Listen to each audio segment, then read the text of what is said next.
थी। हमारे पिताजी फार्मर थे। उसके बाद मैं एक इंश्योरेंस कंपनी में एग्जीक्यूटिव ऑफिसर के पद पर था। तो उसके बाद मेरा लगाव जो था कृषि की तरफ था, और चूंकि वनस्पति विज्ञान से मैंने स्नातक किया था, तो औषधि और इन पौधों की तरफ ज़्यादा रुचि थी मेरी। तो मैंने सीमैप से ट्रेनिंग ली। आप तो सरकार को भी जानते हैं, आप सब्जेक्ट को भी जानते हैं, और पूरी तरह आपने तो जीवन इसमें खपाया है। तो मुझे तो पक्का विश्वास है कि आपको सरकार की किस योजना का लाभ लेना चाहिए, कैसे लाभ लेना चाहिए, इसका पूरा पक्का ज्ञान होगा आपको। तो हाँ सर, तो अभी जो है एग्रीकल्चर इंफ्रास्ट्रक्चर फंड से हमारे जनपद में शिवांचल आइस एंड चिलिंग प्लांट लगा हुआ है।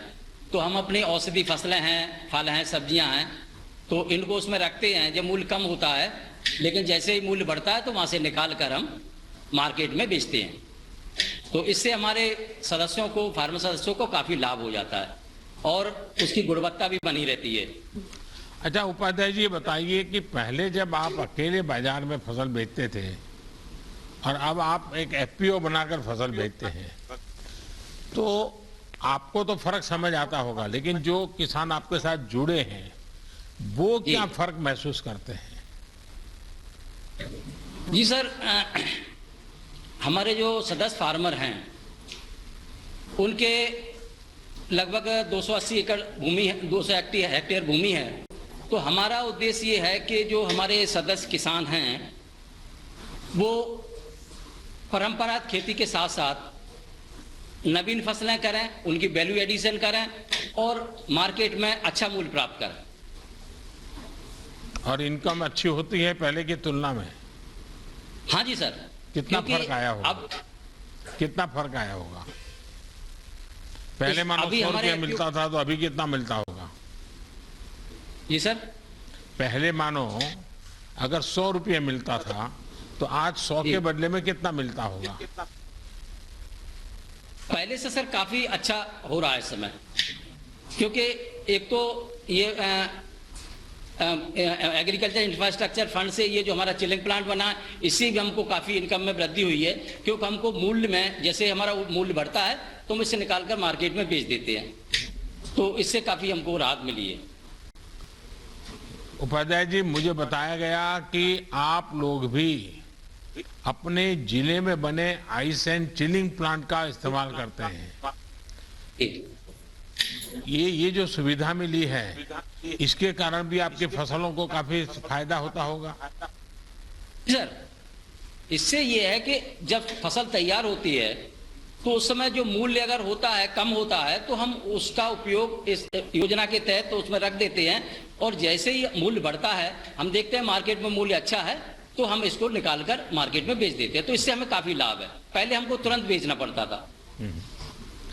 देखिए श्यामा जी, आपने खुद बताया कि जब हमारे किसान एक एफपीओ बनाकर उपज बेचते हैं तो उनके जीवन में कितना बड़ा फर्क पड़ता है।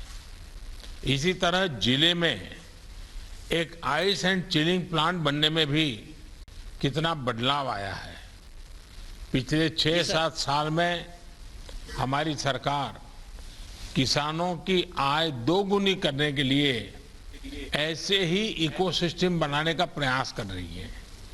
जैसे आप सब ने कासगंज में इसको बनाया भी है और उसका उपयोग भी कर रहे हैं। कोल्ड स्टोरेज देने के लिए आपको बहुत बहुत बधाई। हमारे जिला में ये योजना हमको मिली है, आपको बहुत बहुत बधाई। बहुत चलिए, मेरी भी आप सबको बहुत शुभकामनाएं हैं और आप सब किसान बहुत प्रगति करें। धन्यवाद। अब हम माननीय प्रधानमंत्री जी से नेशनल सैफरन मिशन के तहत जम्मू और कश्मीर स्थित केसर पार्क के एक लाभार्थी से सीधा संवाद स्थापित करने के लिए अनुरोध करेंगे। मैं जम्मू कश्मीर के पंपोर जिले के श्री अब्दुल मजीद वानी को आमंत्रित करूंगा, जो सैफरन पार्क की योजना के लाभार्थी हैं। श्री अब्दुल जी। जी नमस्कार। नमस्कार जी। नमस्कार जी। अब्दुल जी बताइए आप खेती के संबंध में जरा। मैं सर यहाँ एक सैफरान ग्रोवर हूँ सर। पिछले 30 साल से मैं यही खेती कर रहा हूँ खुद ही। ये जो सैफरान था थोड़ा पीछे गया था, लेकिन जनाब गवर्नमेंट की मुदाखलत से, गवर्नमेंट की कोशिश से अब ये दोबारा रिव्यू हुई है। एक तो सैफरान मिशन मिला है, उससे तो दो फायदे हुए हर एक किसान को। एक तो मिल गया उसको कि नई टेक्नोलॉजी मिल गई, दूसरा सर उसको कि इंसेंटिव में मिल गए, उसके साथ साथ जो उसने नया तरीका लगाया अपनी खेत में उसका इंसेंटिव भी आ गया और उसको क्रॉप भी बढ़ गया। तो ये एक मिशन के तहत हमारी बहुत सैफरान जितने भी ग्रोवर है सबको सर फायदा आ गया है इसका। अब्दुल जी, आपकी जमीन कितनी है? है सर जमीन बहुत, लेकिन सर 30-40 कनाल में हमारी सैफरान ही है सर, सिर्फ सैफरान ही है सर। अच्छा, पहले कितनी कमाई होती थी, अब इसमें ज्यादा कितनी कमाई होती है?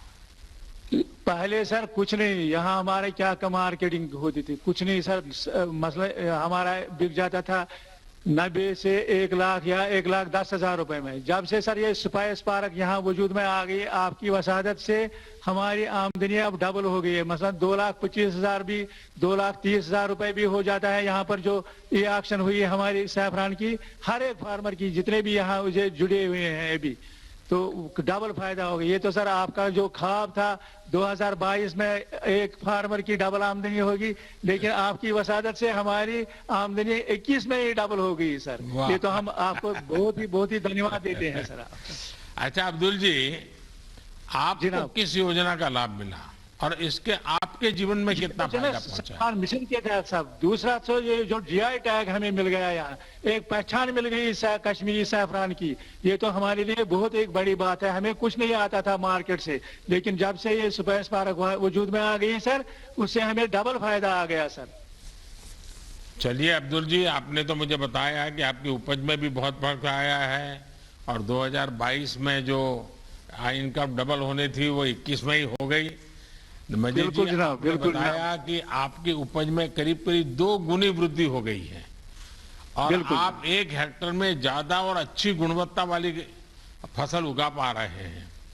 हमारा भी यही प्रयास है कि कश्मीर से कन्याकुमारी तक और कच्छ से लेकर के कामाख्या तक देश के किसानों की आय बढ़े।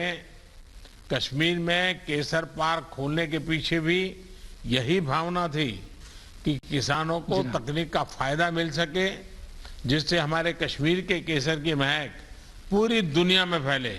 और आप लोग जो मेहनत कर रहे हैं उसका रंग लगा अब बराबर आ रहा है। मेरी आप सब केसर के किसानों को मेहनत की सर, गवर्नमेंट ने भी किया था, डिपार्टमेंट ने भी मेहनत की, तभी हम कामयाब हो गए इस बार। चलिए, मैं आपका बहुत आभारी हूँ। हम सब मिलकर के करेंगे और फिर से एक बार दुनिया में भारत के केसर का रंग और सुगंध दोनों पहुंचाएंगे। बहुत बहुत धन्यवाद। मुबारक जनाब, मुबारक मुबारक मुबारक साहब। अब माननीय प्रधानमंत्री जी बागवानी योजना के तहत उत्तराखंड स्थित एक लाभार्थी किसान से सीधा संवाद स्थापित करेंगे। अब मैं उत्तराखंड के टिहरी गढ़वाल जिले के श्री सुशांत उनियाल जी को आमंत्रित करूंगा, जो ढींगरी मशरूम उगाते हैं। श्री सुशांत जी। सुशांत जी नमस्ते। सर नमस्कार। सुशांत जी, मुझे बताया गया कि दिल्ली की प्राइवेट कंपनी में आप काम करते थे और ये सब छोड़ छाड़ करके आप फिर पहाड़ों में चले गए और खेती करने का विचार आपको आया, ये कैसे हुआ? सर इसका सबसे बड़ा कारण तो एक आप ही रहे हैं सर। आप पिछली बार जब उत्तराखंड आए थे तो आपने कहा था कि उत्तराखंड का पानी और उत्तराखंड की जवानी उत्तराखंड के काम नहीं आती सर।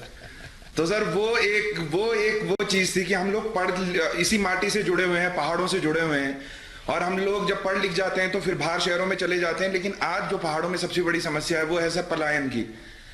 पलायन की समस्या थी, लोग धीरे धीरे गांव छोड़ के जा रहे थे। तो वही देखते हुए फिर वापस आए कि अगर युवा वापस पहाड़ों की तरफ आएगा तो सब लोग वापस आना शुरू करेंगे। और फिर वो जो पुराने लोगों ने मकान छोड़े हुए थे, खंडर मकान थे, उस पे प्रयोग के तौर पर सर मशरूम फार्मिंग शुरू की। और जब पहले साल 30-40 हजार रुपए की आमदनी हो गई तो उसके बाद ये दिमाग में आया कि अब व्यावसायिक तौर पर इसका काम करना चाहिए सर। तो फिर जिला उद्यान अधिकारी जी से मिला और उन्होंने मुझे बताया कि इसके अंतर्गत एक स्कीम है MIDH की, और दूसरा मशरूम निदेशालय सोलन में जाके आपको 10 दिन का प्रशिक्षण लेना पड़ेगा सर। वहां गए, वहां से प्रशिक्षण लेने के बाद और 28.68 लाख रुपए की सर मैंने एक प्रोजेक्ट रिपोर्ट उद्यान विभाग को दी, जिसमें से 8 लाख रुपए का अनुदान MIDH स्कीम के द्वारा मुझे दिया गया सर, और 18.68 लाख रुपए मुझे बैंक द्वारा ऋण दिया गया सर। अच्छा सुशांत जी, आपको मशरूम के ही क्यों चुना? सर मशरूम चुनने का सबसे बड़ा कारण ये रहा सर कि एक तो यहाँ पे जो किसानी होती है उसमें थोड़ा बंदर फसल को बर्बाद कर देते हैं, जंगली सूकर होते हैं वो बर्बाद कर देते हैं फसल। ये मशरूम की जो खेती है सर ये पूरी तरह से इंडोर है, और तो इसलिए, और एक और मुख्य जो सबसे बड़ा कारण है सर, ज्यादातर मशरूम की खेती कंट्रोल्ड एनवायरनमेंट में की जाती है, AC लगाए जाते हैं टेम्परेचर मेंटेन करने के लिए। लेकिन हमारे यहाँ पे जो सबसे अच्छी चीज है सर, 9 महीने तक इसकी जलवायु इसको प्राकृतिक तौर पर इसको सपोर्ट करती है, तो ये फैसला इसलिए लिया गया सर। देखिए, आपको मालूम होगा हिमाचल में सोलन मशरूम सिटी के नाम से जाना जाता है। जी अब सर, आपने जी भी सर, अपनी एक पहचान बनानी चाहिए, तो और भी किसान जुड़े हैं क्या इसमें? सर बहुत ये सबसे अच्छी बात रही है सर कि बहुत सारे लोग आते हैं, और अभी तक टिहरी के आसपास ही कम से कम 3-4 छोटी छोटी यूनिट बनना शुरू हो गई हैं सर, जिस जिले में मैं हूं। उसके अलावा हम किसानों के लिए जो बहुत ज्यादा पढ़े लिखे नहीं है सर, बहुत ज्यादा साक्षर किसान नहीं है, तो उनको हम एक चीज का अश्योरेंस देते हैं कि आप सिर्फ मशरूम उगाइए, अगर आपको कहीं मार्केटिंग में किसी भी प्रकार की कोई समस्या होती है तो वो हम आपका प्रोडक्ट मार्केट करके जाएंगे, आप उगा के हमें दे दीजिए, हम आपका मशरूम बेच के आएंगे सर। सुशांत जी, आप जो काम कर रहे हैं जी सर, इसमें जैसा आपने बताया कि सरकार ने इतना पैसा दिया, बैंक से आपसे पैसा मिला, क्या बाकी किसानों को भी अब ये इसी प्रकार की मदद मिल रही है? जी सर, बिल्कुल मिल रही है सर, क्योंकि हॉर्टिकल्चर की MIDH स्कीम जब भी उद्यान अधिकारी गांव में भी आते हैं तो वो भी लोगों को इस प्रकार बताते हैं। और सबसे अच्छी चीज ये होता है सर कि जितने भी पुराने, जैसे अब मेरी यूनिट को 2 साल हो गए हैं सर, तो हर एक किसान को वहां से मेरा नंबर दे दिया जाता है, जिसको अगर कोई प्रशिक्षण भी लेना है और क्या क्या फॉर्मेलिटीज होंगी उसके लिए, वो सारा का सारा उसको बता दिया जाता है सर हमारे द्वारा। ये आपका स्थान कहाँ पर है?